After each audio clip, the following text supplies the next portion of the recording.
此老，里面情况怎么样了？不是说好的10人进入万磁，可我只感应到了2人。2人？难道接应之人没碰到殿下？去查查怎么回事。这2人修为如何？殿下只有先天境，但另外一位老朽竟然有些看不透。不过从他气血上感觉，应该不过20岁。那就好，20岁顶天了，算他入微境。苏静言那个老匹夫倒还算讲规矩，没有让他踏入修炼意图，破坏我们的计划，很好。阁主，那位殿下不懂修炼，我们安排的人没有带他进入，这场考验恐怕不容易完成。不，小金，这万死不辞的考验，实则是对他的改造。他这16年来，从苏静言那儿学的那只不过表面上的东西，真正的东西，他需要从现在开始学习，而这个任务便由我们泰安殿来培养。此老放心。我鬼命书生向来说话算话，100年前我们付出了极大的代价，才捕获了这只强大鬼祟。为了我们计划，你已寄身于他，在此地苦等100年，也算是我泰安殿最大的功臣。是时候该离开这小镇了，给你准备的香火庙自然不会小。放心，虽然那小丫头不会有生命危险，但是想从里面走出来，就必须要以血立规，除此之外别无他法。通知上去，让上边将我们铺设的路给咱们殿下一一展开。是。我连杀鸡都未曾，现在却让我去屠戮成千上万的人。陈大哥，你说他们如此安排这场考验，是不是就是为了锤炼我？锤炼？天真！若那些人真要将他练成合格的帝王，早该从他出生起就把他丢进江湖草莽、朝堂诡谲中摔打磨练。五指不沾阳春水，怎知家色之艰难？连一碗面多少钱都不知道，又谈何治理天下、体恤万民？明明是一个很聪明的丫头，却被他们摧毁成这样。洛离，你有你的帝王路要走，我有我的标路要趟，咱们不是一路人，我无法给你指路，你脚下的路只有你自己迈开腿才能走出来。陈官这番话看似在撇清关系，实则每个字都在给我指路。我自幼被圈在深宅，苦学帝王之术、权衡之道，熟知家族过往，却从未沾染丝毫杀伐与鲜血。原来我缺的是这个，但为何偏偏要在大周此地逼我直面这最重要的一刻？那些人这般安排，究竟是刻意束缚，还是无心疏忽？陈大哥，你可以带我走出去吗？你确定？我确定，我洛离的路由我自己来决定，也由我自己来选择，任何人都没有资格来安排我，更没有资格来指点我。这丫头悟性挺高啊，唯有靠自己踏出一条专属的人生路，才不会无端酿成世间祸乱。倘若她顺着幕后之人的剧本，途径镇民立规破局，便等于全盘接受摆布，往后只会一步步落入圈套，变成没有自我任人操控的提线木偶，沦为替旁人私欲开路、嗜血冷酷的傀儡帝王。我确实可以带你走出这片怪谈规则，但你要明白，这是他们给你的考验。如果我将你带出去，你就失败了。陈大哥，你只管带我出去，其他的事我自己来就行。我加钱。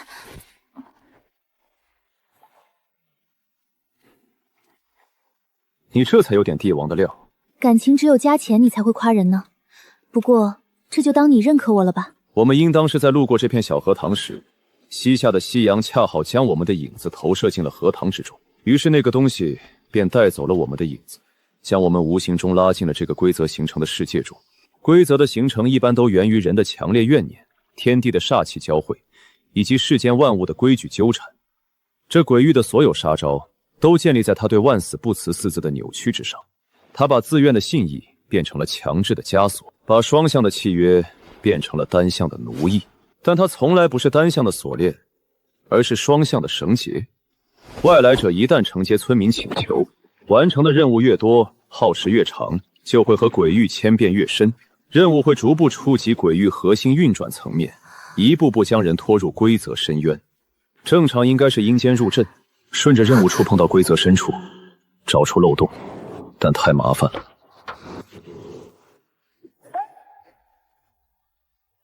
走，咱们直接去接触规则核心。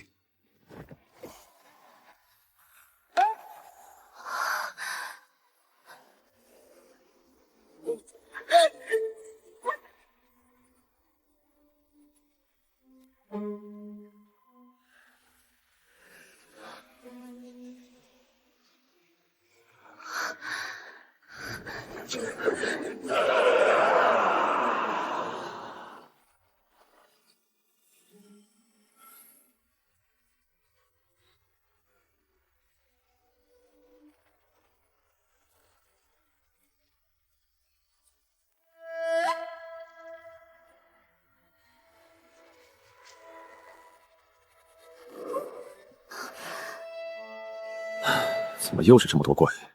没有群攻刀法，只能一只一只砍过去了。等打完出去看看能不能合一个出来。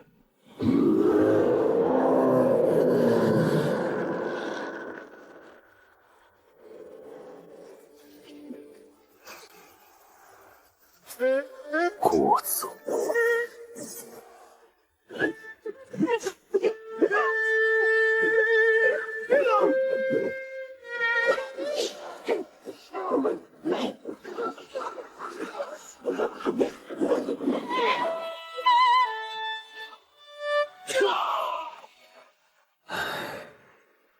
怎么这么多？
不对劲，老夫怎么并没感受到他们像预想中那样进入阳间以血立规呢？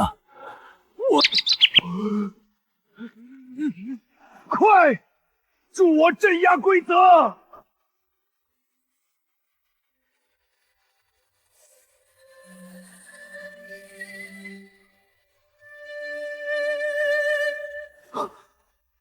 泰安阁用香火奉供了100年的怪谈规则，竟然被破了。当初耗费30年和无数天才地宝，才成功让死老寄身于上，可以将鬼祟带到任何地方，足以顶千军万马。不可能，绝对不是洛离，一定是那个陪他一起进入万祠的男子，岂有此理！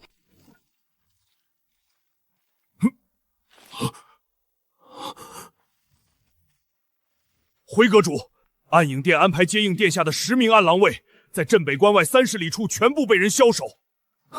每一个都是通玄境之上的好手，且精通合击刺杀之术。那人究竟什么实力？有了这个规则能力，那往后碰到鬼祟可就简单多了。没有群攻技能真吃力啊，得提升一下实力了。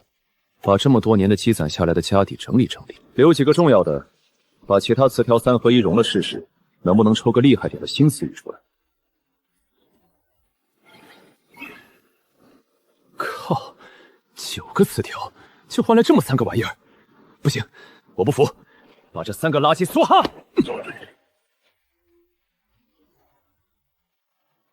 还能无限叠加攻击力，哈哈哈哈，无敌了！喂，走了，去小镇里面看看。要是没有城关，恐怕真的要困死在那鬼地方了。可恶！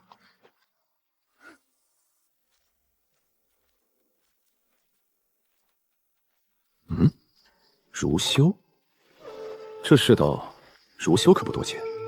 泰安阁右护法张文见过少主。请起。完全看不透这个人的实力，但能破除万磁这种级别的鬼祟，此人绝对不简单。不知这位是？这位乃是大云皇朝的标人陈官。幸会陈镖师，我们3人正是奉命前来接应少主回家，接下来的路便由我们来护送便可。不用。如果在进入万磁之前看到这3人的态度，或许我真的会点头同意。但现在我算看清了，这帮人根本没把我当成少主对待。这位少主怎么不像是原计划中的那样涉世未深呢？这似乎要脱离我们的掌控了。既然如此，那便让陈镖师与我等一同随行，也好有个照应。我独来独往惯了，不喜欢身边跟着碍手碍脚的狗腿子。你们想造反复国是你们的事，等完成了我的任务，你们爱带他去哪造反就去哪造反。你，殿下，您怎可将如此机密之事告知一个外人？陈镖师乃是可信之人，至于护送我前往上京城这一路，就不劳3位费心了。不行，我等谋划100年，最重要的环节根本就不是什么造反复国，而全系于洛离一人之身。倘若真的让他到了上京城，落入大周的狗皇帝手中，那这100年的谋划就等于前功尽弃。果然，这些人并没把我当成未来要辅佐的君王。殿下息怒，是属下情急失言。属下知道您是因我等设下万磁一举考验您而心生芥蒂，但您要知道，帝王气魄，首重果决，这世间从未有哪个皇帝的王座下不是尸山血海。我们此举既是考验，也是磨练。如果您连这区区规则演化的血腥都无法承受，我们又如何能辅佐您完成复国大业？读书人嘴确实毒哈，这话确有几分道理。帝王之路必见血腥，必有牺牲，这无可厚非。但真正的问题在于，这条路径是我自己选，还是被身边所谓的忠臣架着走，成为一个被野心家推到台前的祸根。多谢张阁主的谏言，也感谢你们为我亲手打造的这条历练之路。这条路很好，我并未责怪你们。不过，我洛氏的复国路要由我这个公主来走，而此路也必将成功。你们先行离开吧，人多反而不方便隐藏行踪。等我见了舅舅之后，一切再从长计议。不对，不对，到底是哪个环节出了问题？这个小丫头竟然真的脱离了我们的掌控。苏静言，不可能，我们之间有约定，将洛离困在3河县，只教他纸上谈兵的帝王之术，却从不让他真正涉足江湖。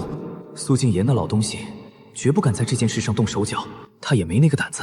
洛林如此信任这个镖人，定是听信了这个镖人的什么谗言，而且这个家伙也绝对不简单。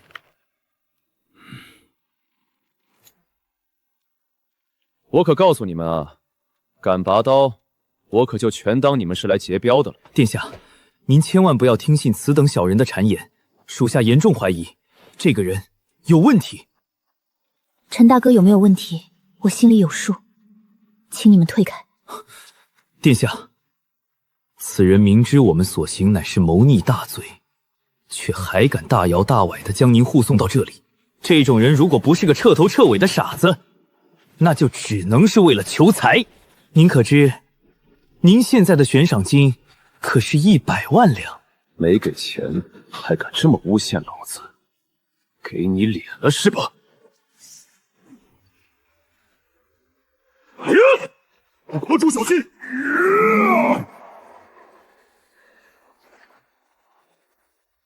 多管闲事。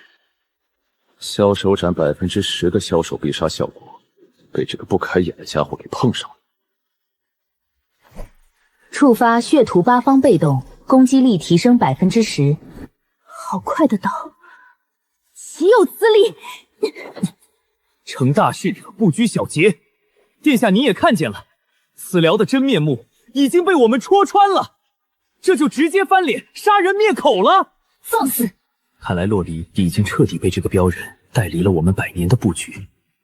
但我不信啊，真有人啥也不图，就为了所谓的诚实慎信，冒着死的风险护送一个反贼头子深入大周京城。这事一旦败露，即便是个镖人也难逃诛九族的下场。这是人啊！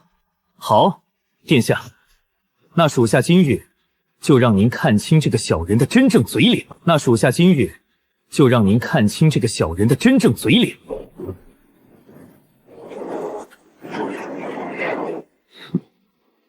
真当老子是个菜鸡是吧？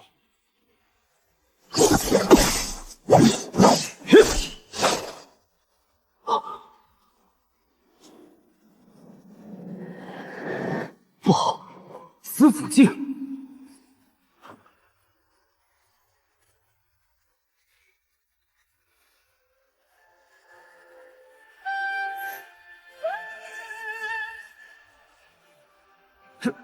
这怎么可能？小小的三河镇，怎么可能会有子府镜的标人？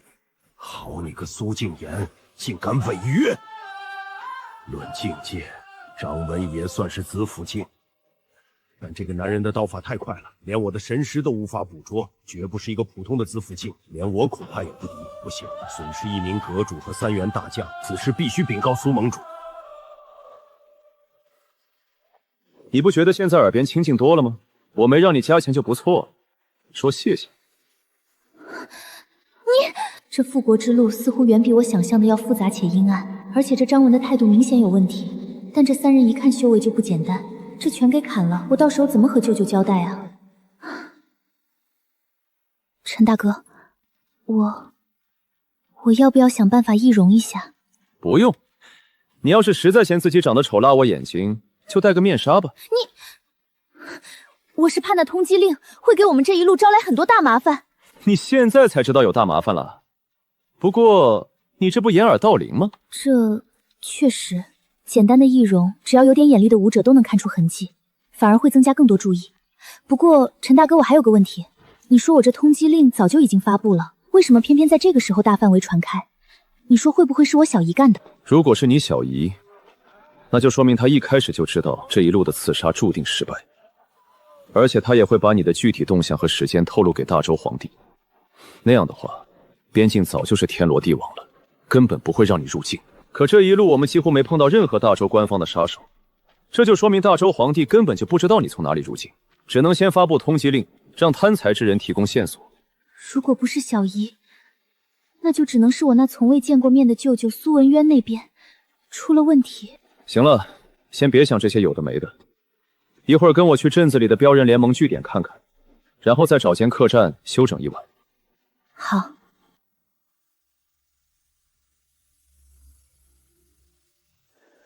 昨天从标行盟会接到了罗通等人留下的消息，他们已经先行朝着上京城方向去了。也不知道这几个老家伙看到那100万两的悬赏能不能顶得住啊？对了，你要不要说说你舅舅那边的布局，给我解解闷儿？我舅舅骆文渊乃前朝镇北王次子，我那位王叔一生喜好游历江湖，也正因此侥幸避过了那场灭国之灾，保留了一部分我骆氏皇族的旧部势力。即便是最普通的子府境，都有着近300年的悠长寿元，能孤身游历江湖，这位镇北王想必实力不低。那也就是说，这位镇北王很可能还没死。我不知道，如今我骆氏幸存旧部，大多是当年不在上京城的，才侥幸躲过一劫。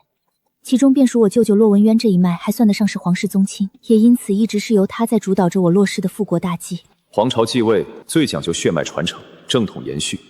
那镇北王一脉同样也算是皇族血脉，同样有资格继承大统。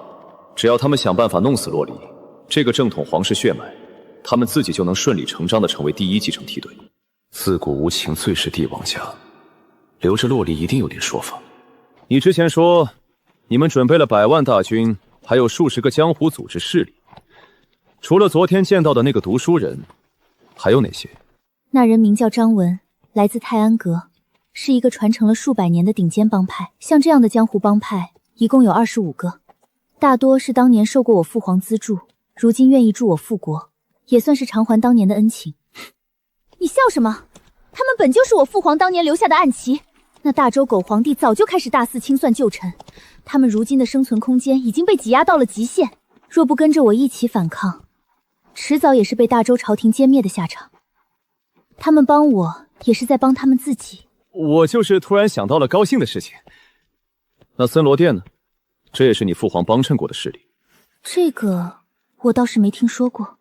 那其实说白了，真正幕后头领都是那个苏文渊呗。100万大军隐藏在上京城周边关隘之内，江湖组织已经分散渗透进了大周境内各个势力中。只等你到位，到时候振臂一挥，表面听上去确实天衣无缝啊。那是。天真的丫头，想要推翻一个庞大的王朝，可不只是单纯的造反推翻那么简单，其中必然牵扯到国运、民心、局势与血脉的衰败。当初紫霄的灭亡，定与紫霄皇自己脱不了干系，肯定还有更多不为人知的诡秘因素。陈大哥，这一路去往上京城，难道你就不怕吗？你可算是一个制造了灭国之战的罪魁祸首，世间恐怕再也没有你的容身之处了。怕？我怕你在这路上被人砍死，我这钱可就拿不到了。哼，本来是想让陈官送我到大周境内与舅舅的手下会合后，便让他自行离去。真是搞不懂他为什么这么坚定，非要独自送我去上京城。舅舅派来的人见一个砍一个。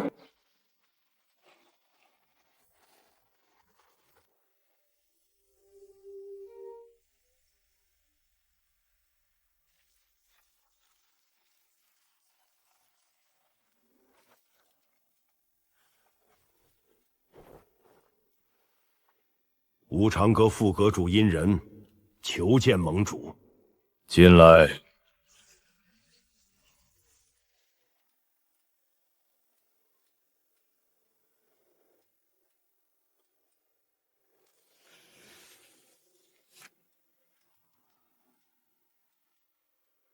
出什么事了？盟主，殿下恐怕要脱离了我们的掌控。哦，说说具体情况。殿下进入大周，身边带了一位紫府境标人，名叫陈官。此人行事霸道至极，按影殿安排的10名顶尖护卫，全被当作劫镖匪徒尽数枭首。泰安阁设下的万磁鬼祟也被此人强行破除。甚至连副阁主张文以及他手底下2名堂主也被尽数枭首，竟有此等标人！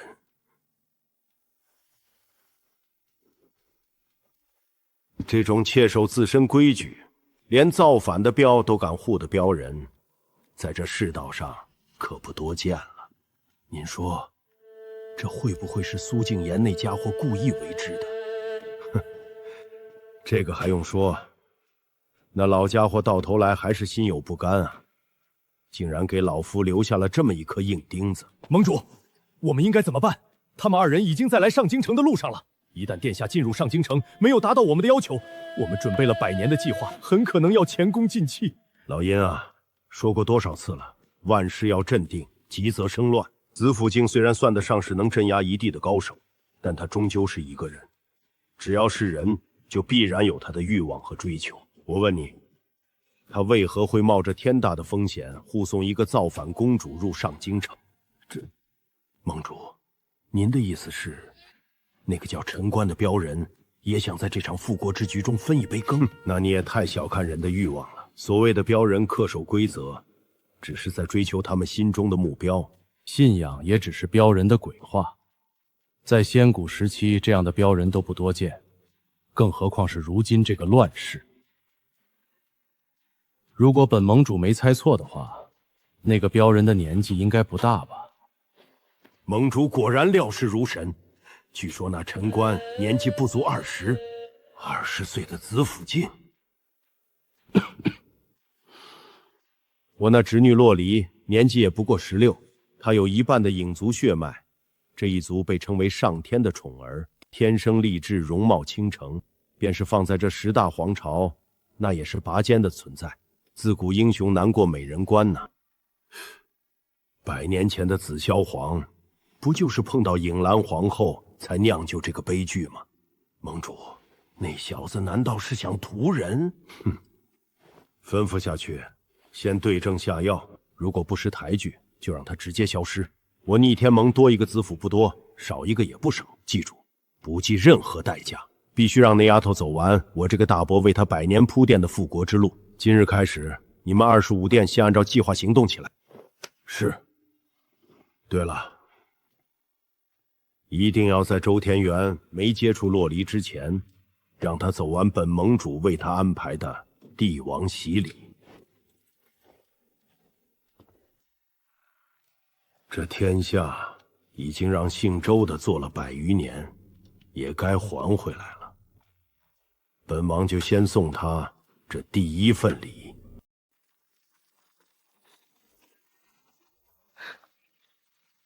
姑奶奶，你又咋的了？陈大哥，你说我是不是不应该去复国？你妹的，我是不是不该说这些？怎么给他心态说崩了？你不要问我该不该复国，你应该问问你自己，问问你那死去的父皇母后。没错，我要为惨死的父亲母亲讨回一个公道。多谢陈大哥提点。我是不是又说错话了？苏静言这个死鬼老头，如此放心的让这么一个丫头片子来复国，原来是因为她压根就不是那块造反的料。这丫头到底有什么底气，就敢孤身前往？难道就靠她那个舅舅骆文渊？二位是？在下乃镖人陈官，正护送这位小姐走亲戚。我乃大州镇南军十字坪指挥使。不瞒二位，本使刚收到紧急军情，说有一支妖祟血洗了前方的百元镇，看二位的方向，应该是刚路过那里吧？是的。可有妖祟屠镇？全镇上下无一活口。什么？这位陈镖师，你可知那是什么妖祟所为？如果我没看错的话，那应该是一只千年画皮妖。镇子上数千人的心全都被挖走了。什么？千年画皮妖？这怎么可能？难道是望念山镇镇压的那只千年画皮妖破除封印了？传令下去，东南全境立即进入1级戒备，命庆安郡据守，即刻800里加急上报朝廷。是。多谢陈镖师告知。帮人就是帮己，路太平了，我的镖也好走。不过那只千年画皮妖刚收集了数千颗人心，短时间内应该不会再次作乱。你们眼下要做的是立刻封锁消息，安抚民心。确实，如果此事传开，必然造成地区动荡，百姓惊慌之下四处逃难。多谢陈镖师提醒，分出一队护送这2位前往庆安郡城。多谢。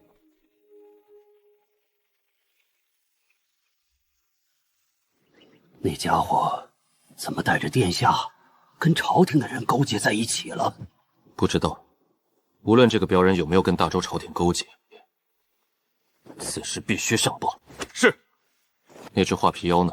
回店主，那只画皮妖现在躲起来了。他说要吃饱了才有力气干活。岂有此理！当初为什么要选这么一个不听话的吃货？回店主，盟主那边能打开的封印有限，而且这也是为少主安排的一场历练。只是前面的几场都让那镖人给搅黄了，属下也不知这一场会不会。你怎么不早点提醒？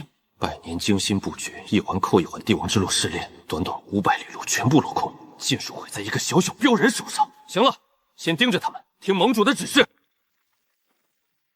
陈镖师，已安全到达庆安郡，我等就送你们到这儿了。多谢，路上注意安全。昨日才在野外歇过，今日又刚到郡城，怎么还要休息？从今天开始，我的刀就要六亲不认了，你最好有个心理准备。这家伙难道又是想让我掏钱？不过钱倒无所谓，现在只期盼舅舅安排的人不要再来接触自己了，否则还没等到上京城，这些年培养的那些好手，真要被这个不讲理的家伙给杀光了。从现在开始，直至抵达上京城，不再停留，日夜兼程。小郎君，看你的打扮，应该是位镖人吧？在下大云皇朝镖人陈官。如此年轻的镖师倒是少见，不知小郎君可曾婚配？真是不要脸，才刚聊了几句，就聊到婚配上去了。怎么，你们是想将这丫头许配给我吗？人家问你有没有婚配，你指我干嘛？只要小郎君愿意，又何尝不可？不对劲，这群人搞不好是人贩子。长得也有点丑，不符合我的择偶标准。如果你们还有别的姑娘，倒是可以让我见见。我哪里丑了？我不管你们是什么人，有着什么样的目的，3息之内给老子退后1丈，否则老子便视你们为劫镖之人。怎么这么冷呀？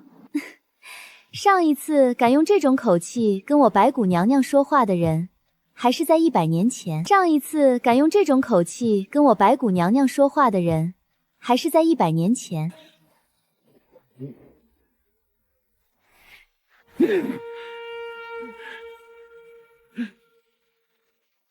陈官，不要以为你一个子府镜就没人能治得了你。是吗？至少你们这些人还治不了我。想让他跟你们一起造反，就给老子滚去上京城，老老实实的等着。等老子将这小丫头安安稳稳的送到太傅府，你们爱怎么折腾就怎么折腾，都跟老子没关系。但现在别妨碍老子赚钱，简直狂妄至极！区区一个镖人，竟敢将复国大事视作儿戏，从未见过这般无法无天的家伙。我们昨夜查实，他并未勾结大周朝廷，镇南军也只是顺路护送，无凭无事却敢肆意挑衅我盟，不惧朝廷律法。这小子到底在盘算什么？根本让人捉摸不透。放肆！你们眼中当真没有我这个殿下？殿下，我等来此都是为了您的复国大计，而这个陈官处处与我等作对，已经打乱了我们的100年大计。他这分明就是在阻拦您复国。当我是傻子吗？你们是在为自己复国，还是在为我复国？殿下，您误会了，属下只是以此试探一下陈镖师，看有没有亏欠你的美色。现在我们已经验证他人品绝对没问题，但他突然出手斩杀白堂主，与我断月殿结仇，我等可以不计较，但也已经不适合护送你去往上京城了。接下来就由我等护送吧。又是试探，这些人都把我当傻子糊弄。不需要，你们回去告诉我舅舅，复国之路可以由他来谋划，但我脚下的路必须由我自己来走。你们现在立刻给我离开，一切等我到达上京城，与他会合之后再说。这丫头的蛮横不讲理的劲儿，总算是用到别人头上了。殿下，此次复国大计，我断月殿上下13200口人，全都将脑袋别在了裤腰带上。谋逆之事一旦失败，结局就是我们所有人都得死。你现在必须按照盟主的计划，随我等一同进入上京城。这连哄带吓都用上了，说得好听，什么脑袋别在裤腰带上？要不是为了满足心中的那些私欲，谁敢豁出命去？如今我能信任的人，怕是只有陈官了。一共是13个，子府境4个，通玄巅峰5个，人有点多啊。你这个得加钱啊！这个家伙护镖，居然还坐地起价！加多少？你报数。他们胆敢阻拦，杀无赦。好，爽快！这9个家伙每人10两，一共就算你90两，剩下的菜鸡算赠送。给你们3息时间滚蛋，否则老子就当你们是劫镖的。区区一个刚入子府境的毛头小子，口气竟然如此之大。既然敬酒不吃吃罚酒，那就给本店主去死！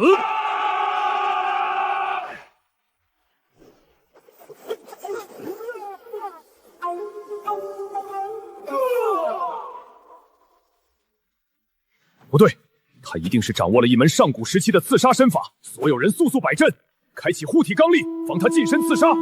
本来能白赚一笔，这群人偏偏贪心不足，自寻死路，那就别怪我不留情面。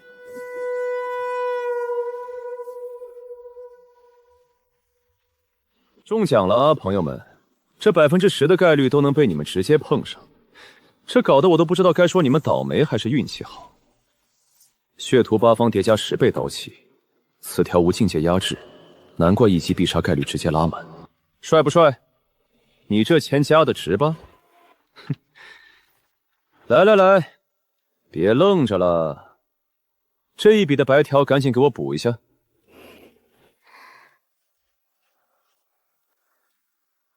不错，这一路算是适应了厮杀场面，接下来到大周之路能顺畅多了。哼！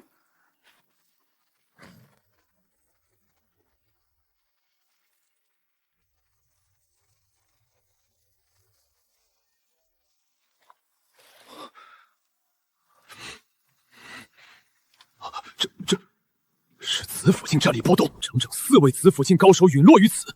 快封锁现场，立刻通知郡守大人，将此事以最高级别上报朝廷。短短2日，先是千年画皮妖血洗百元阵，如今又有4位子府高手尽数陨落，这庆安郡的天怕是真的要乱了。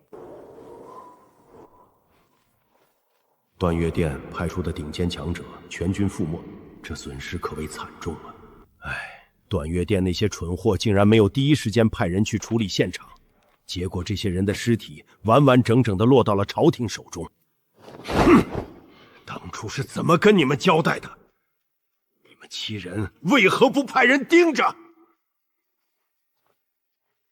盟主息怒，我等也未曾料到会是这个结果。4位子府境，外加9位通玄巅峰的高手，谁能想到会全部折在一个镖人手中？叶枫，将殿下帝王之路交给你泰安阁，你就是这么给办事的。传令下去，命影部不惜一切代价，必须抢回那13具尸体，抹除所有痕迹。是。具体说说那个陈官。这个横空出世的家伙，直接将百年的布局捅了个对穿，打得满盘皆乱，甚至已经开始威胁到整个逆天盟的存亡。这一切仅仅发生在这短短不到3天的时间里，这谁能信？盟主，根据属下调查来的结果，此人生于大云三河镇，据传此人极为贪财，无论是人还是物，只要肯掏钱，连阴碎的活他都照接不误，并且什么地方他都敢去。最重要的是，他押镖10年，从未失手过。如果真的贪财，玄镜司那100万两的悬赏令，他早就接了，何必与我们为敌？我开始一度怀疑是假消息，但再三确认后，才敢将这份情报呈上来。他到底图什么？好你个苏静言，好啊，好得很！你竟然妄想用一个镖人来阻止我落师复国！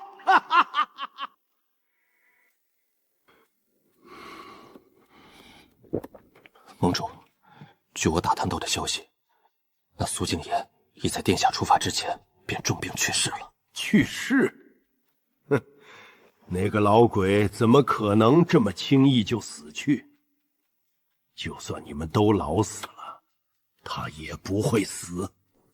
这个确实，苏静言能坐上胡国国师这个位置，靠的不仅仅是他那谋算之能，更需要与之相匹配的实力。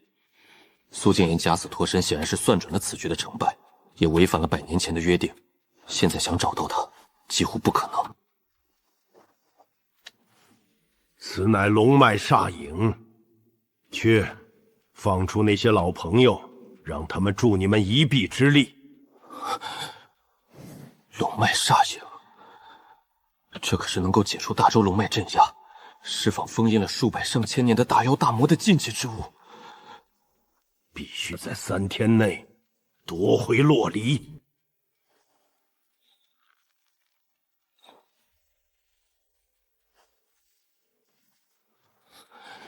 是。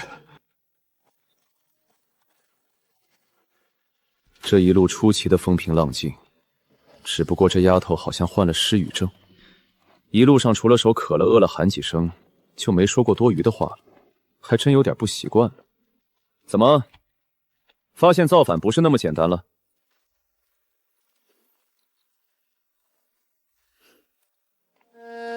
陈大哥，我发现我这一路好像都走错了。你妹的，这心态不会真的崩了吧？这一路走来，我才发现，我所掌握的一切，只适合让我去做一个太平盛世的帝王。我根本不适合去走这条布满荆棘与鲜血的复国之路。说说，为什么不适合走这条复国路？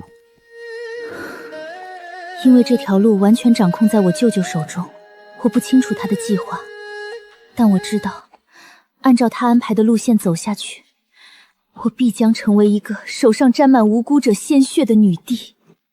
难道你见过坐上那位置不沾鲜血的帝王？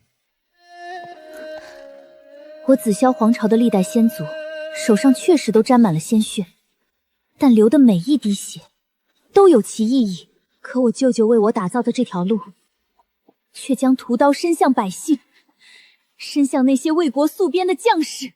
你这样还真有点未来女帝的样子。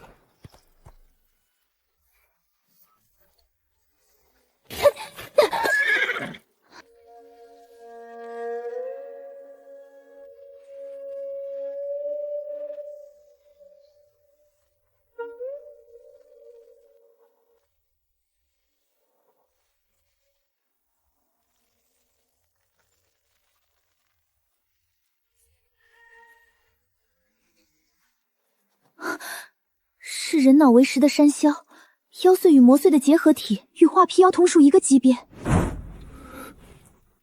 无刚脱困，便有如此新鲜的脑子送上门来，哈哈哈哈！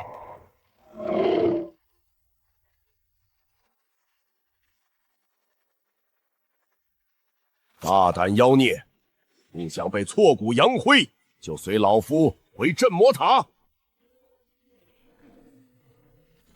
是你，老东西，那就先拿你开刀！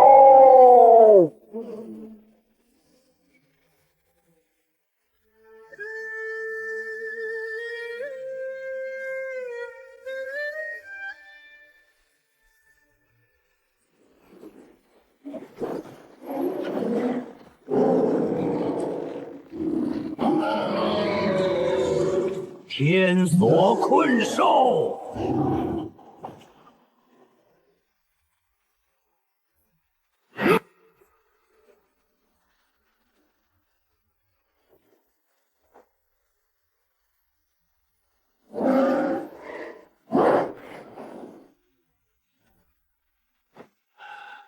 你妹的！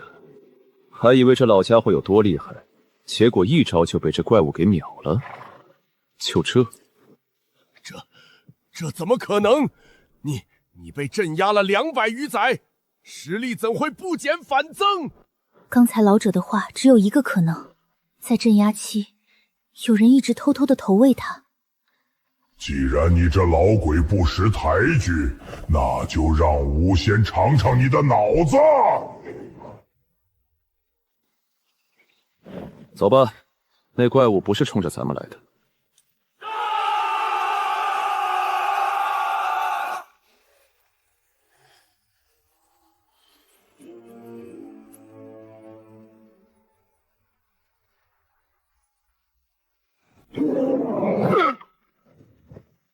张将军，带着兄弟们先撤，立刻向上京求援，这是命令。撤，前往广安郡，让郡守派兵增援。老东西，怎么可能让你们跑掉？兄弟，别愣着，赶紧快跑啊！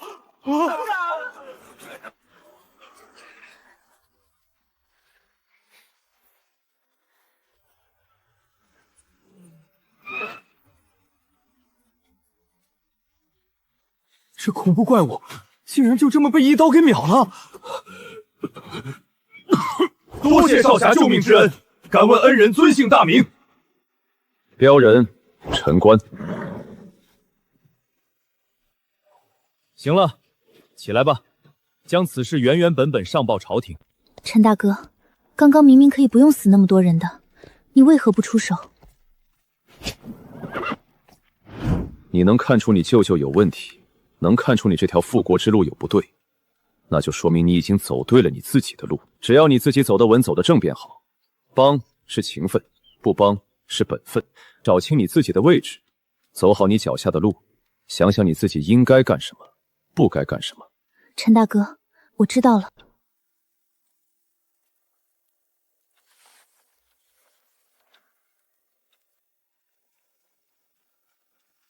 陛下，800里加急。念。启禀陛下，关内5州境内，于这3日之内，有5只千年大妖与3只千年狮王接连破除封印，逃脱而出，已在各州府造成数万平民伤亡。各地守军正调兵遣将，全力镇压。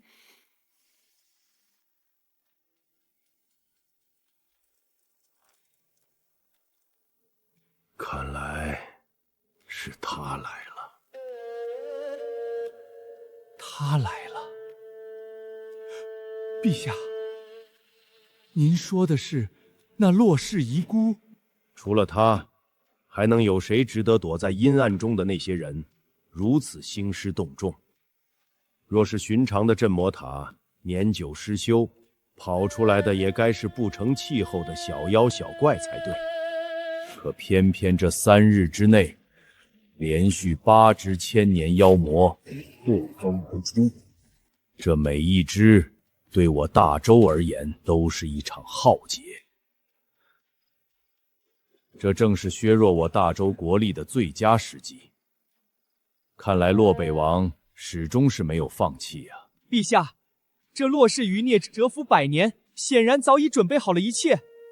这次真的会撼动我大周国运啊！连你都知道的问题，朕又岂会不知？那你说说，朕现在应该怎么做？陛下，为今之计，当立即调遣镇魔司、镇妖司，全面加固关内所有镇魔塔的封印，绝不能让其他的妖魔再脱困而出。否则，等洛氏遗孤一声令下，那些洛氏余魔以及他们掌控的那些妖魔，就能直接掀翻我大周的江山社稷。朕也想啊，但无论加不加固封印，他来了，结果都是一样。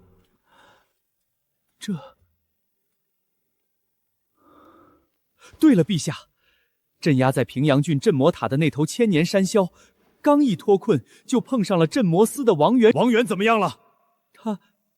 他被那山魈当场击成重伤。什么？那山魈惹到了一位路过的镖人，被那位镖人给一刀斩了。镖人？怎会有如此厉害的镖人？一刀斩杀千年山魈，那至少也是子府巅峰。据军报推测传来的消息，这位镖人很可能是斩杀那13位江湖游侠的凶手，砍头切口平诊一致。只是此人身份太过特殊，兼之有着一刀斩杀千年山魈的恐怖实力，下面的人不敢擅传，这才将消息上报，还望陛下定夺。我大周境内何时出了这么一号厉害的镖人？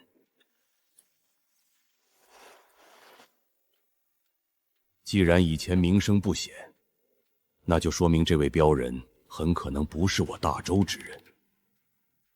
难道是？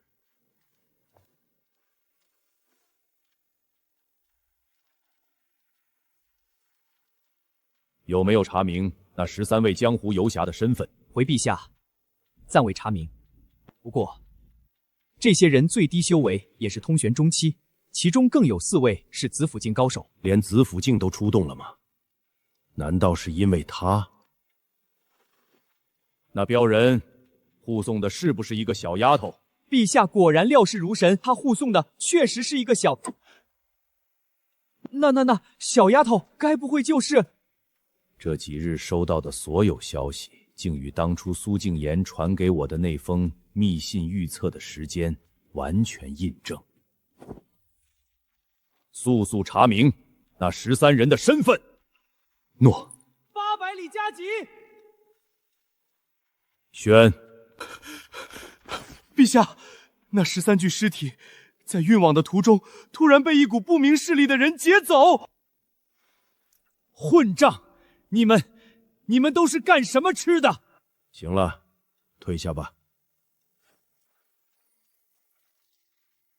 传朕旨意，命镇魔司、镇妖司、玄镜司3司齐出，不惜一切代价镇压各地妖魔。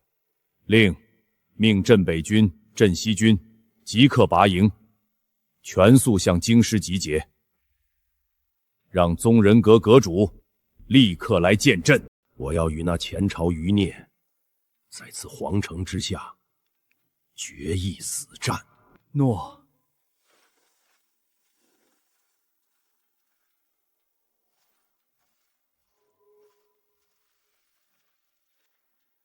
臣刘敬宗见过陛下。刘爱卿免礼。国战将起，如今这大周朕能信得过的人不多，你便是其中之一。现在有一个极其重要的任务要交给你。我大周来了个镖人。还有800里就到大周上京城了，这走了快1个月，总算是要到目的地了。也不知道你这死丫头片子，到时候还不还得起。行了，起来了。我们这连续赶了1天1夜的路，你就不能让我多休息一会儿吗？哼，你也是武者了，几天不合眼都死不了。别废话，赶紧上路。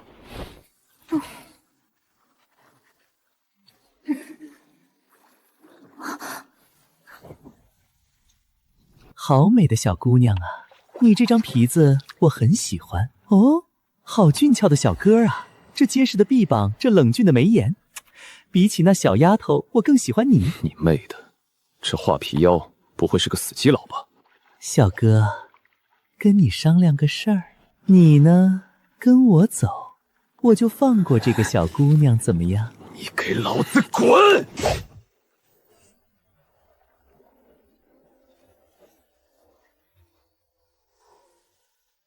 哎呀，小哥哥怎么这么粗鲁嘛？哦，忘了告诉你，我的本体是一张皮影。皮影，陈大哥小心！是吗？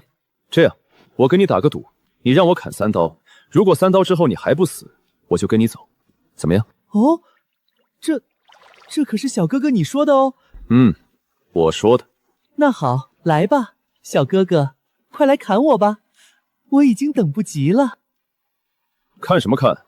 这个男不男女不女的东西是冲着你来的，我已经被恶心坏了，你得给我加钱。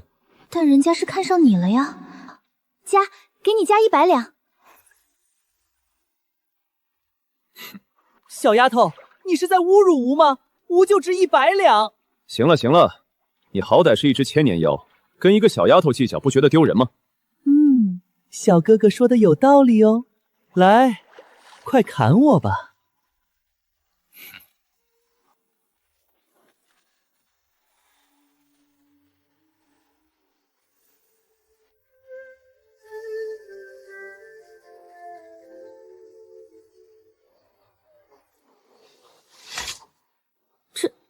这个家伙就这么被陈官给砍死了。行了，发什么呆？这个家伙还真是什么时候都忘不了赚钱。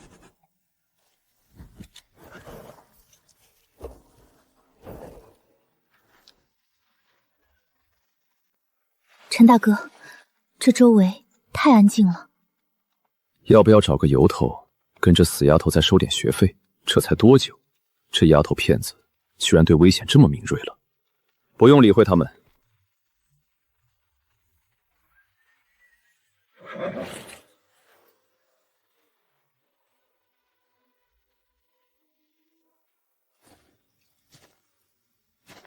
像，真是太像了。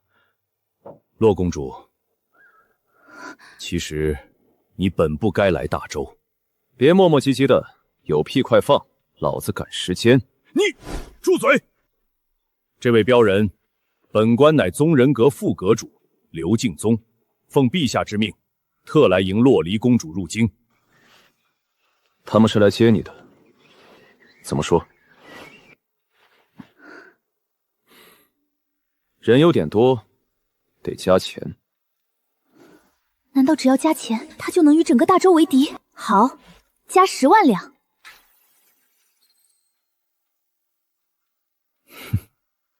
这位镖师，滚！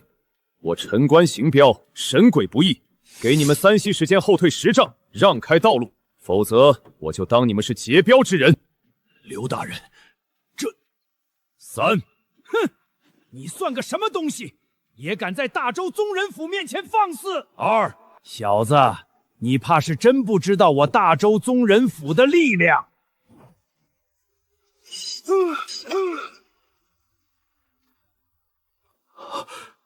这家伙竟然真敢动手！岂有此理！结阵！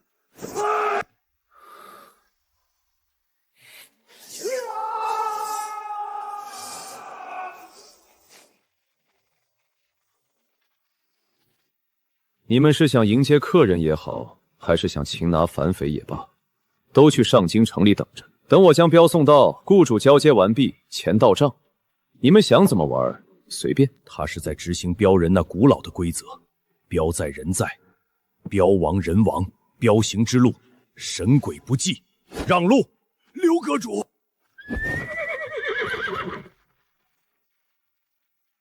打扫战场，然后远远地跟着他们。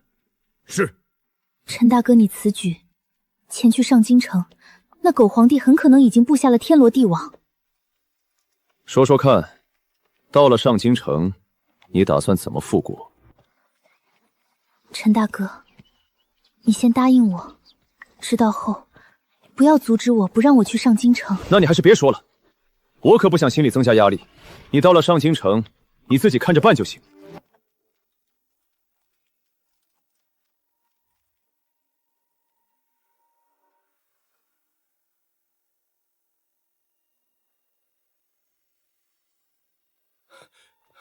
王爱卿免礼，快说，刘敬宗那边情况如何？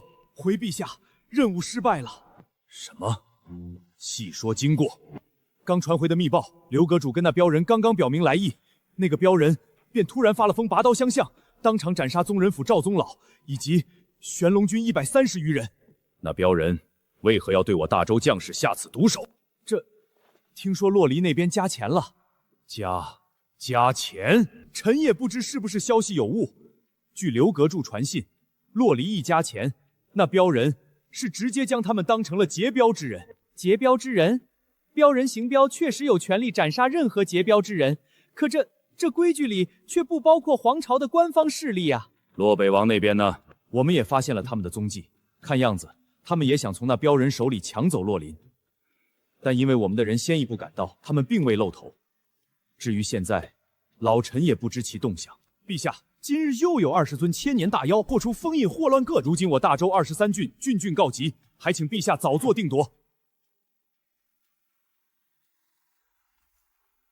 宗人府白道然奉诏前来觐见。白阁主，我大周如今的局面，想必你也听说了，此劫可有解法？解铃还须系铃人，陛下问题不在于各地解封妖魔和前朝余孽，问题只在于您与洛离公主的态度。陛下要不直接派大军，不惜一切代价，先将那丫头拿下再说。你真当洛氏余孽都是傻子不成？他们费尽心机放出这些妖魔，目的除了牵制我们，再一个就是防着我们对洛离动手。今日我们敢动大军，明日解封的恐怕就不是20尊，而是200尊了。陛下时间不多了，那丫头如今距离上京城已不足700里。那镖人与大周翻脸之事，想必躲在暗处的镇北王也已经收到了消息。陛下，时间不多了，有些事你是时候该给洛氏一个交代了。天道轮回，报应不爽。好，那就有劳白阁主亲自去跑一趟了。朕希望那个丫头能来跟朕当面谈一谈。是，陛下。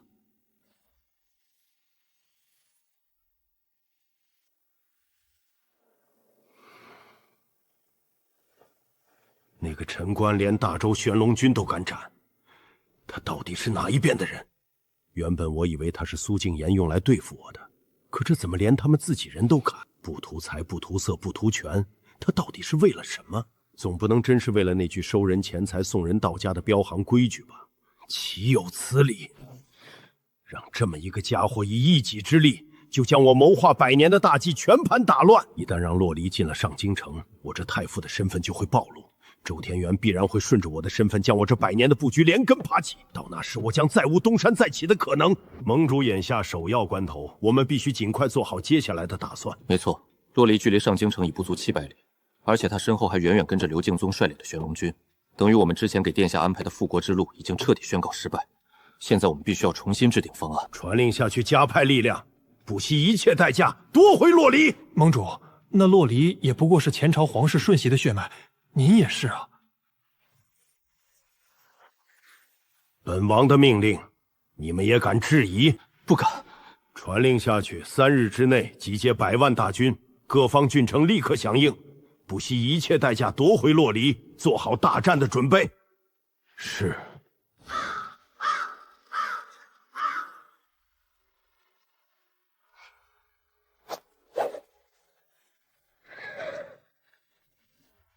丁，宿主坐地起驾成功，发财了，60万两了。走吧，距离上京城还有600里，估计等到了你就习惯了。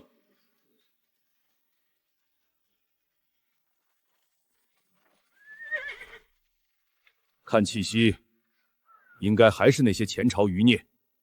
来人，打扫战场。本阁主这一路，竟然成了擦屁股的了。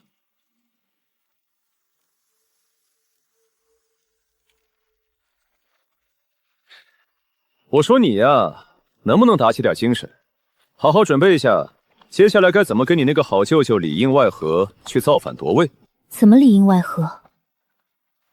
我现在已经被大周皇帝的人盯死，还怎么造反？怎么着？听你这意思，好像这反造不成了，还赖我头上了。如果没有城关，别说造反了，自己能不能站在这里还是个问题。那条所谓的复国之路，即便最后走通了，坐上皇位的人也绝不会是我，因为这条帝王之路从一开始就不对。可是这片土地，这万里江山，再怎么说也是我骆家的。陈大哥，你是不是从一开始就不想让我去造反？我什么时候不想让你造反了？开什么玩笑！这2天我砍得那么带劲儿，现在可不能让他打了退堂鼓，否则自己这趟镖不是要打水漂？这小丫头就算不想复国，也必须得去复。这可是超级丰厚的任务奖励和超额的标点啊！陈官虽然爱钱，但当初毅然决然地护送自己进入大周腹地，实际上就是想用他自己的方式阻止我因为复国造成生灵涂炭的悲剧，因为他从一开始就不相信我有造反的能力。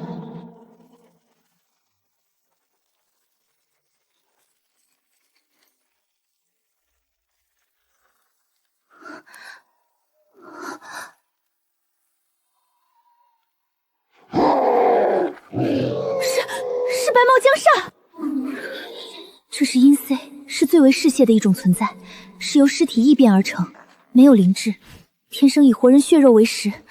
这里怎么会有？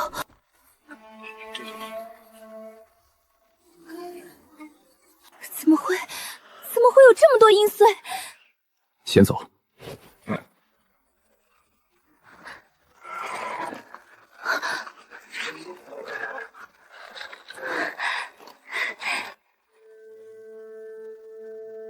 这是有人将附近的镇妖塔的封印破开了。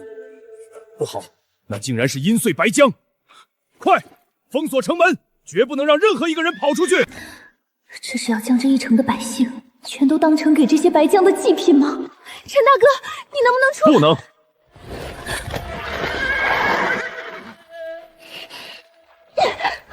我可以加钱。那些当官的都不管，轮得到你管？你记住，老子是镖人，不是救世主。我有我的职责，你有你的造反之路。这些怪物没有伤害你，那就跟老子跟你没关系。你要真想救他们，就赶紧滚去上京城。又是我的好舅舅，又是他放出来的。我全都明白了，舅舅他们的目的根本不是简单的大军对垒，而是用这种堪比邪祟的手段，用全天下百姓的性命逼着大周皇帝妥协。他为我打造的这条复国之路，就是要用无数无辜者的鲜血，将我的心彻底染黑，让我变得冷血无情，能接受甚至是适应这种将万民视为刍狗的行事方式。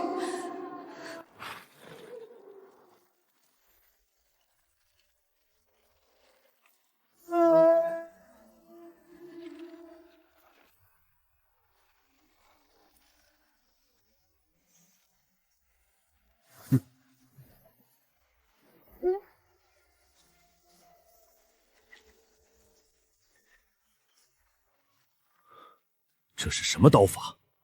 不对，刀身上似乎附着了一种至阳至刚的气息。正是这种气息，天生就克制着白毛江煞这类阴霰邪物。这怕不是只存在于古老典籍传说中的存在。鬼兵，相传它是应劫而生，逆劫而来，使命达成后便消失，可不能被任何人控制。可他这把刀却半其未有消失，这到底是什么兵器？他不是冷血无情，是碰到这种事，如果让人求他才出手，那样会使他心意难平。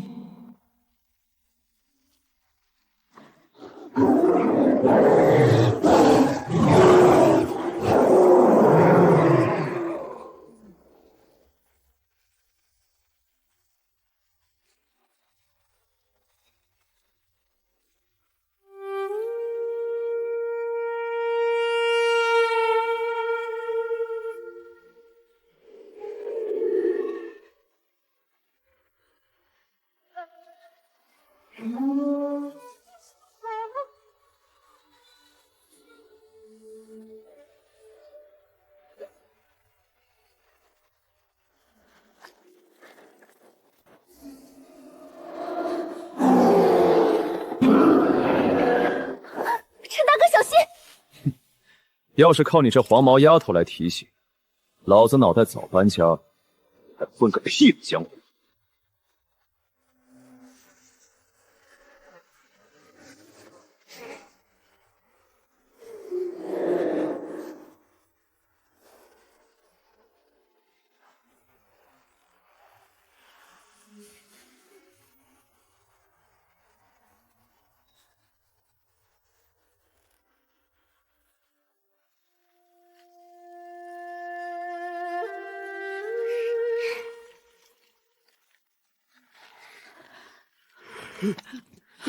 大侠，有大侠来救我们了！大侠救命之恩！有大侠，谢大侠救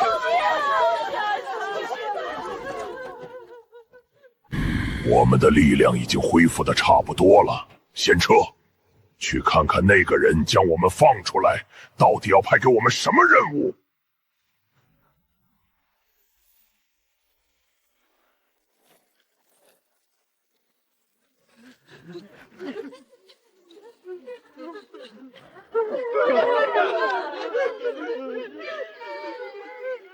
多谢恩公，多谢大侠救命之恩啊！老天有眼，降下活神仙，活劈了这些吃人的畜生啊！要是您再晚来一步，我那刚满月的孙儿就要被生吞了呀！恩公，您是我们全家，是我们全城的大恩人啊！是啊，恩公，留下你的大名，我给你设长生位，让我子孙后代奉公。滚！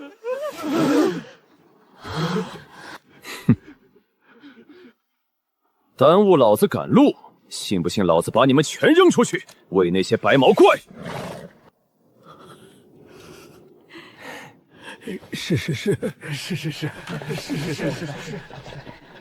好人、怜悯、大义，这三个词在这个妖魔乱世中是不应该存在的东西，也是我镖人的大忌。我只是个镖人，我不需要对天下人负责，只需对镖主负责。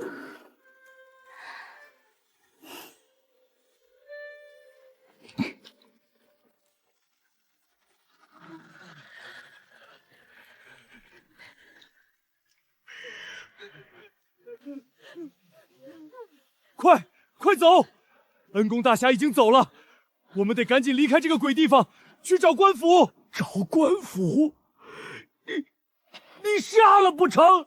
你没看到那是什么？那就是官府，那是来封城让我喂的怪物的。唉，我也没有办法。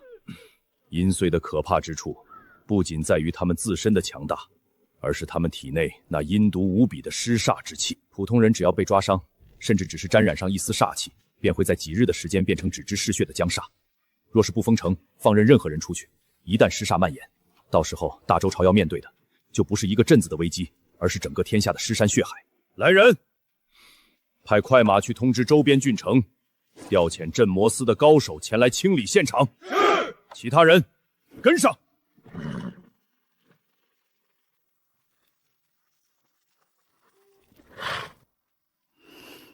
陈大哥，陈大哥，我想暂缓复国，你能不能带我走？你妹的，老子的700多标点，老子那60万两白条，近在咫尺，你现在跟老子说不去了？哼！老子跋山涉水，不远万里陪你个死丫头走到这里，眼看就要到地头了，你说不去了？你逗老子玩呢？我，这些妖祟阴祟全是我舅舅放出来的，他们屠城不是为别的，就是为了让他们吃饱恢复力量，帮他攻打大周，全都需要用这些无辜的百姓血肉来喂养。如果我再往前走，死的人会更多。即便是我父皇在世，他肯定也不希望我这么做。而且这皇位我也不需要用别人的命来换，我会亲手斩掉那个狗皇帝的脑袋。但我不想跟我舅舅掺和在一起。陈大哥，我知道一处宝藏，那是我父皇留下的后手，只有我能打开。虽说不是富可敌国宝藏，但可保你一生衣食无忧。你带我走好不好？去哪里都可以。不行，我要的是标点，不是钱。早知道就不该给他灌那种什么人间疾苦的心灵鸡汤，就该让他一心一意的想着杀回上京城，当他的女皇帝。不过我也早有预料，这个丫头原本就不是那些人用来造反，她现在这种心态才属于就这个年纪本应该有的心态，但她注定只能向前，不得退缩。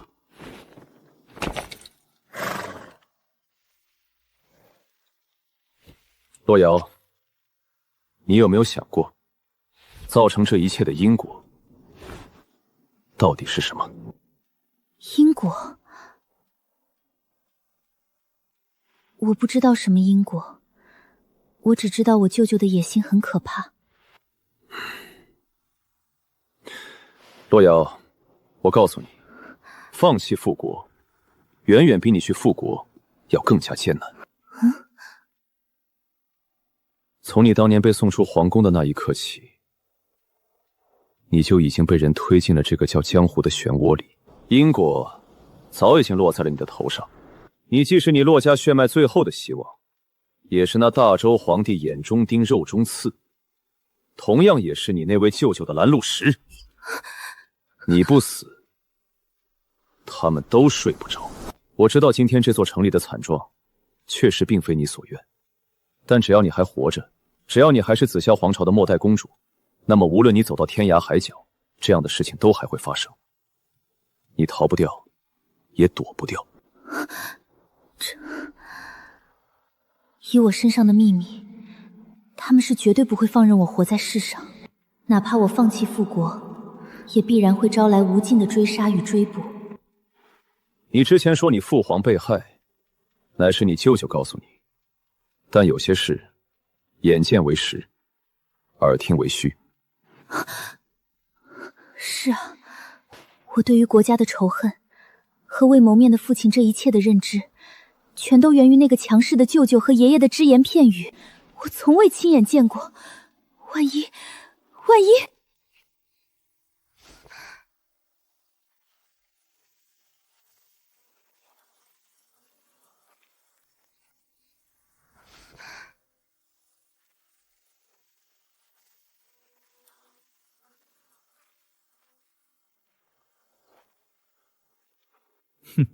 我还以为你会等到这丫头冲到上京城，砍了大周皇帝的脑袋，才肯跳出来呢。在下大周宗人府阁主白道然。此人名声如雷贯耳，乃大周公认的第一高手。传说曾以一己之力镇压过一头为祸人间的蛊魔，那是足以毁灭一国的人间灾难。能镇压蛊魔，此人的实力可想而知有多恐怖。标人陈官，陈官，若你不姓陈，我几乎都要怀疑你才是真正的洛氏遗孤了。也不无道理。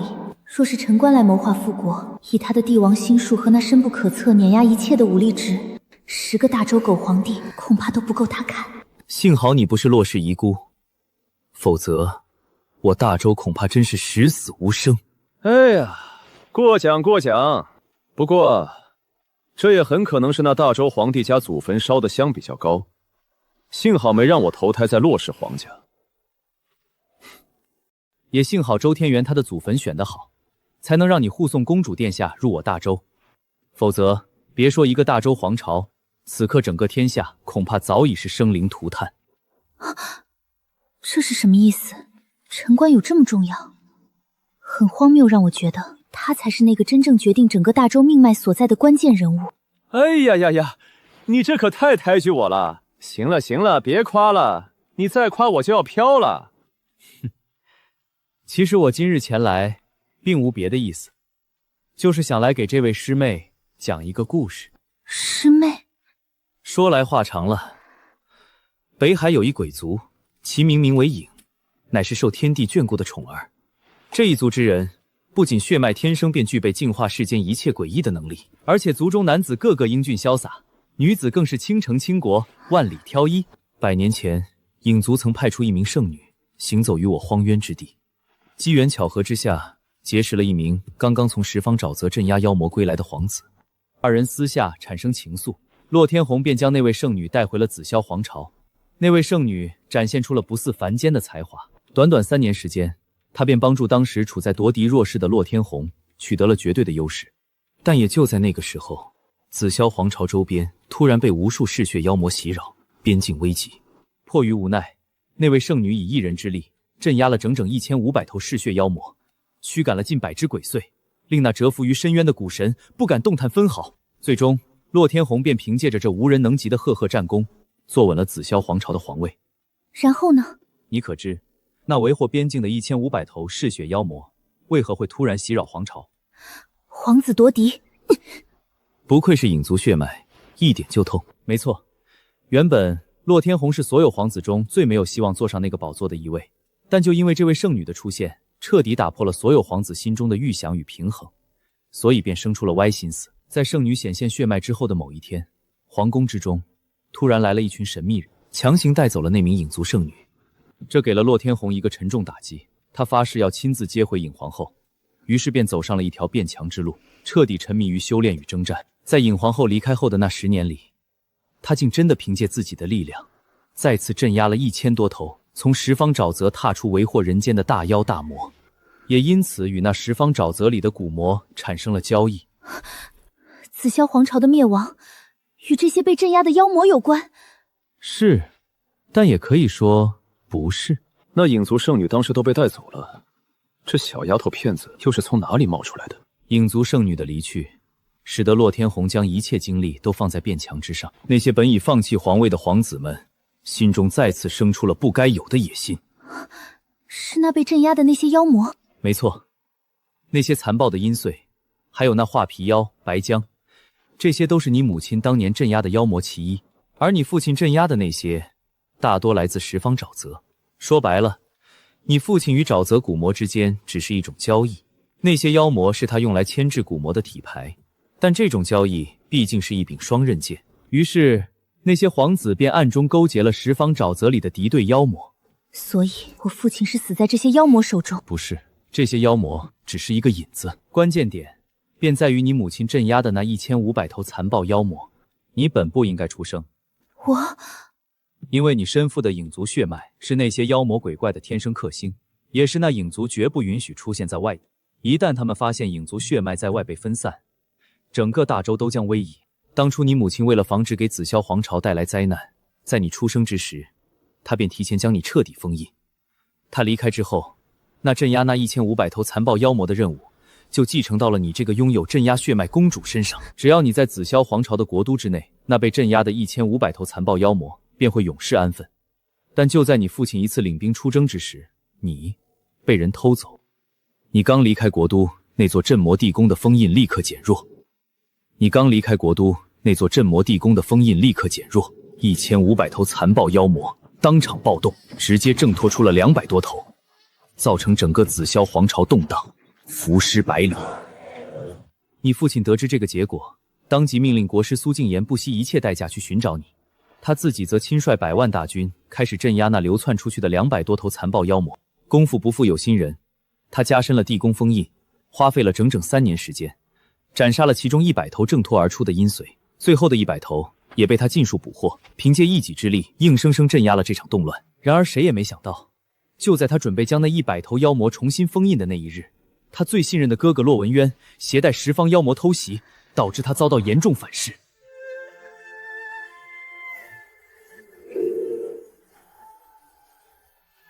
不好，镇关手！我说你个小丫头片子，脾气还大得很，气得血脉都开始暴动了。你先听人把话说完再生气。这竟然是镇压之力。继续说吧。洛文渊为了坐稳那个皇位，谋害你父亲，又将整个洛氏皇族屠戮一空，让他成为你之外的唯一继承人。不过，洛天红能坐上皇位，自然不是庸才。他提前留了一个后手，便是他的亲信，也就是当时的30万镇妖军的司主周天元，以及他与十方沼泽交易的底牌。当时的周天元正在外执行任务，等他回来时，便收到了你父亲留下的一封密信。周天元按照密信，动用了你父亲留下的那300头大妖，将洛文渊的势力一一瓦解，最终驱离上京城。可这个时候，皇位已无洛氏血脉继承，他便应了你父皇密信临终所托，暂代皇位。也就在这个时候，苏静言也终于找到了你，但你已经不适合返回大周了，因为影族终究发现了你，并派来了使者。为了保住你这唯一的皇室血脉，周天元与苏静贤只能跟洛文渊妥协。3人之间达成了一个约定，约定中，苏静言带你远走他乡，隐姓埋名，防止影族的清除。周天元暂代皇位，放弃追杀洛文渊，以换取他不再作乱，不将你存在的消息告诉影族。而那镇北王洛文渊也刚好需要时间重新发展自己的底蕴，于是便同意了这个约定。最终3人便以你解封为界限，重新划定那个护卫。而你解封的时间为期是100年，刚好就在16年前到期。原来我准备了16年的复国大计，我坚守了16年的国仇家恨，从头到尾竟然是一个彻头彻尾的骗局。原来洛文渊早已设下死局，若洛离不肯顺着他的复国之路走，他便泄露洛离的踪迹，引鬼影族清洗家族血脉。苏静言为保住洛氏最后火种，只能妥协，任由洛离踏入圈套。而我就是他苦苦找寻的破局之人。苏月当初在标路上百般阻挠，原来并非刻意针对，只是不愿让洛离落入既定死局。一旦洛离体内的镇压之力被洛文渊利用，那些被封禁的妖魔尽数破封，届时不止大周皇朝，整个天下都将生灵涂炭，迎来末日浩劫。所以那个暂代皇位的大周皇帝，如今屁股坐热了，就不想起来了，是这个意思吧？谁知道呢？人心最是难测。我奉师命留守大周，本就是为了等待师妹归来，将这段过往讲给她听，顺便将她母亲的遗物交还于她。如今我也算是了却一桩心事，接下来的路如何抉择，便全看师妹你自己了。你老师是苏静言那个死鬼？我老师他最近可好？他怎么会有如此恐怖的力道？我已是天象境修为，竟然连他随手一拍都扛不住。他此刻应该正和洛天红在地府凑一桌下棋呢。你与我老师有过节？过节？那个死鬼用20两银子就把老子从大云皇朝忽悠到这鸟不拉屎的鬼地方，你说我跟他有没有过节？20两银子就敢趟这九死一生的浑水，当真是个狠人。出发前爷爷交代过，当年他将我血脉解封的信物交给了一位亲信，待我到达上京城，那人便会交给我。现在看来，这一定又是受洛文渊的胁迫，把这最重要的一环扣在了上京城。可恶！哎，你说这些废话干嘛？瞅给他气的。师命难违，所以说这个小丫头现在就是一个行走的灾难，对吧？影族能被称作上天的宠儿，不只是因为他们的血脉拥有净化诡异的力量，更恐怖的是那血脉深处的传承之力，那股力量能封印与解封世间妖魔。我刚刚交给洛离的这枚玉佩，正是解开她身上封印的钥匙。难怪这丫头平日里又笨又弱，毫无亮眼之处，原来是血脉之力一直被封印，从未解锁。行，那我也走了。真正强横的力量藏于血脉传承，如今人族血脉稀薄，早已没了上古神威，反倒妖魔鬼怪能完美传承种族力量，这也是人族弱势的根源。而影族便是拥有顶级血脉传承的异族，洛离的血脉含藏诸多恐怖能力，可别一时冲动引发天下大劫。算了算了，跟我无关，我只是个过路的镖人，本职就是把这丫头平安送到上京城，后续如何与我无关，反正只要酬劳到位，万事皆休。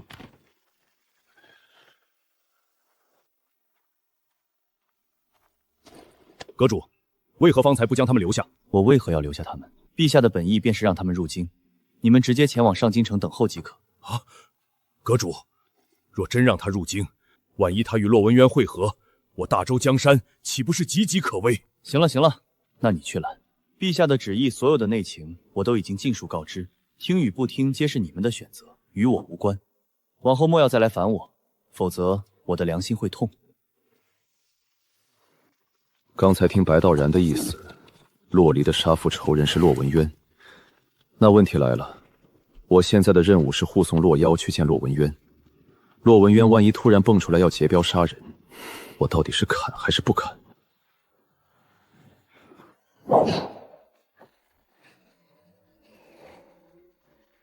有好几只是刚才在城镇中大开杀戒的紫府境大妖，可恶！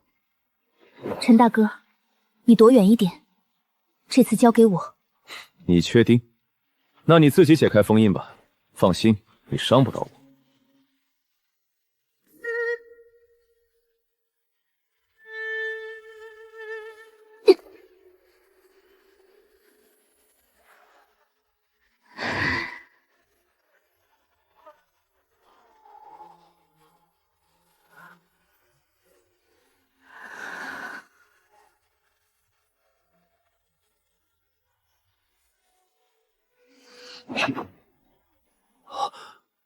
我去，这影族到底是个什么逆天种族？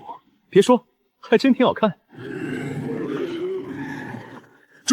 这个小娃娃是那个影族的人，姓洛的那个家伙。他不是说影族女人已经被人抓走了吗？该死的，我们都被那个家伙给耍了！不好，快动手，绝对不能让他释放净化之力！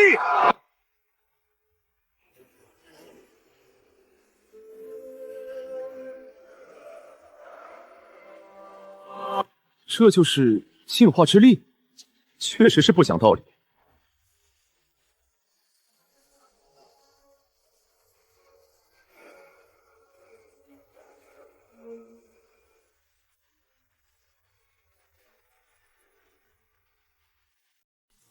这个是死亡之力，镇关手。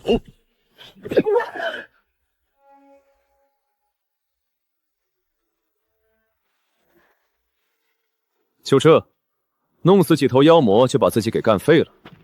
明明20两银子就能搞定的事儿，非要自讨苦吃。现在好了，还害得我们损失了2头日行千里的坐骑。这到底是仙女还是魔女？刚才那股带着圣洁气息，说她是9天玄女下凡都不为过。可现在说是9幽魔女降世，都有些贬低了她。这股力量丝毫不比那些顶尖的邪祟妖魔差，甚至有过之。难道净化之力的死对头便是死亡之力？难道一旦过多的动用净化之力，便会导致另一股力量失控爆发？这也就说得通影族在世间根本不显的原因了。他们虽然拥有这种堪称逆天的力量，但伤人的同时，也必然会伤到自己。原来桃花仙和喜儿他们所说的万劫不复，指的是一旦让这个丫头被仇恨冲昏头脑，过度动用体内的净化之力，那么她体内积攒的死亡之力便会在顷刻间爆发，将万里河社化为灰烬。这简直就是一个行走的灭世灾难啊！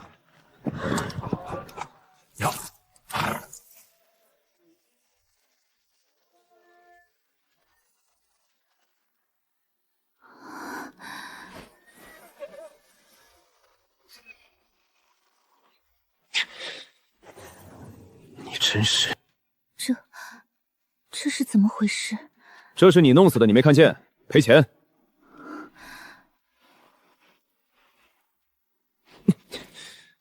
你看看你现在这鬼样子，离我远点，别吓到我。这是怎么回事？这丫头不像是装的呀，难道她自己都不知道，她这血脉之力解封后，还有2种形态？陈大哥，我这是怎么了？是不是中毒了？这还不是你自己作的？我不知道，我的血脉传承里根本没有这种记载。没有？难不成他这个影族人不小心长歪了，变异了？亦或者说是中了某种邪恶的诅咒？这好像真是一种诅咒。这丫头的血液竟然全都变成了令人心悸的纯黑色，这个丫头搞不好真要成什么9幽魔女了。陈大哥，我这样子还能变回去吗？你这本就是你应该有的样子，你让我怎么给你变回去？可你刚才在我额头上点了一下，我身上那股奇怪的力量不就消失了吗？你真当我是神仙，无所不能啊！当初绑定系统获得了3种奖励，第一是无坚不摧可以不断升级的斩马刀，第二是万法不侵的标人体，第3就是这镇压世间一切邪恶的镇关手。可他这力量正在不断变强，如果爆发瞬间扩散开，所过之处万物殒灭。那陈大哥，是不是这种力量再爆发，你还可以帮我镇压？镇压？镇压不要力气啊！我可以加钱。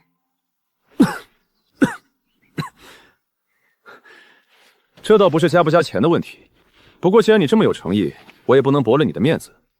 正好，咱们先把之前的账给结一下。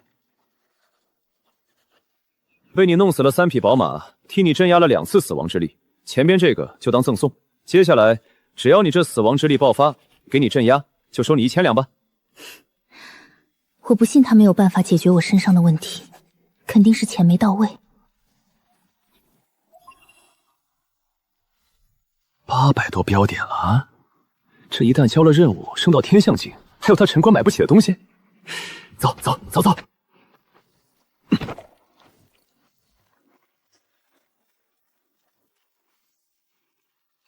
距离我的人生巅峰，也只差这最后的400里路了。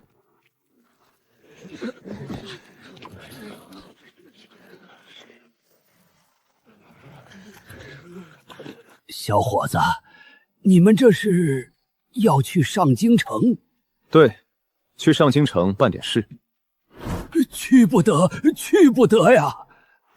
为什么？你这……老伯别怕，我这妹子是中了毒，正准备带她去上京城拜访名医呢。上京城现在去不得了呀！听说城里关押的那些妖魔全都暴动了，城外不知道是从哪里来的一支大军，正在攻城呢。难怪这关键的几百里没有任何人截杀，原来在前边狗咬狗打起来了。多谢老伯仗义直言，这些银子你拿去给乡亲们分的当路费吧。真打起来了。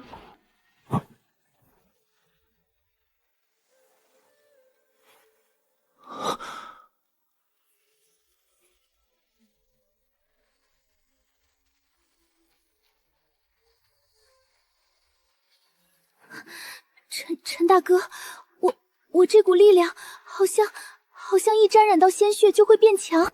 哼，不对，我本不想将周天元想的那么坏，也不想将洛文圈想的那么无情，但现在不得不承认，这2个家伙都不是人。他们都知道这丫头身上的古怪，都知道这个傻丫头只要不断的吸收血气，就会加速激活她身上那诅咒，也知道这诅咒一旦被彻底激活，这丫头便活不长了。他们都等着利用这个丫头生命中最后的一点余热，去灭掉对手，去扫除对手手中他们无法扫除的底牌，好让自己能够安安稳稳地坐上那个位置。陈大哥，我体内这股力量到底是什么？一种血脉诅咒，这应该是你们影族为了防止血脉外流，特意种下的一种血脉诅咒。它就藏在你的血脉深处，18岁便会彻底爆发。这既是一种保护自家血脉不被玷污的极端手段，也算是一种对胆侵犯影族血脉之人的终极报复。陈大哥，送我去上京城吧，我想去看看我父皇。想好了，去上京城。一旦诅咒爆发，万里之内万物隐灭，寸草不生。你不是说我只有1日可活吗？我现在只是想去我父皇的坟前看一眼，离我父亲近一点。如果我身上的诅咒你真的压制不住了，我希望在彻底爆发之前，你能亲手用你最快的那一刀，让它永远不要爆发，好不好？可以，但得加钱。陈大哥，这个给你，这是一张藏宝图，里面的财物足以让任何人一生都用之不尽。你以后就不要再走镖了，即便是这10朝，也不过这个妖魔乱世的沧海一粟，太危险了。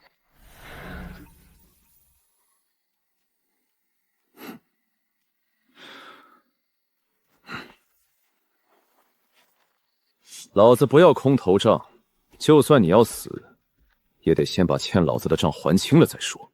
陈大哥，你是不是舍不得我死呀？不，你死得越早越好，免得到时候惹下大麻烦，把我的名声一起搞臭了，让我以后接不到生意。反正你不接这藏宝图，我就当你舍不得我死。哼，你少臭美了。还嘴硬，不然这可是一生都享用不尽的财富，你为何不接？如果我不是什么洛家公主，不是什么影族血脉，只是一个普普通通的乡野丫头，那该多好。还嘴硬，不然这可是一生都享用不尽的财富，你为何不接？如果我不是什么洛家公主，不是什么影族血脉，只是一个普普通通的乡野丫头，那该多好。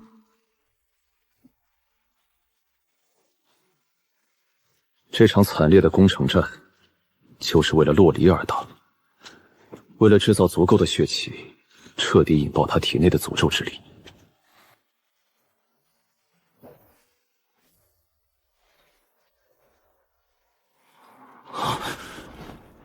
阁下何人？路人。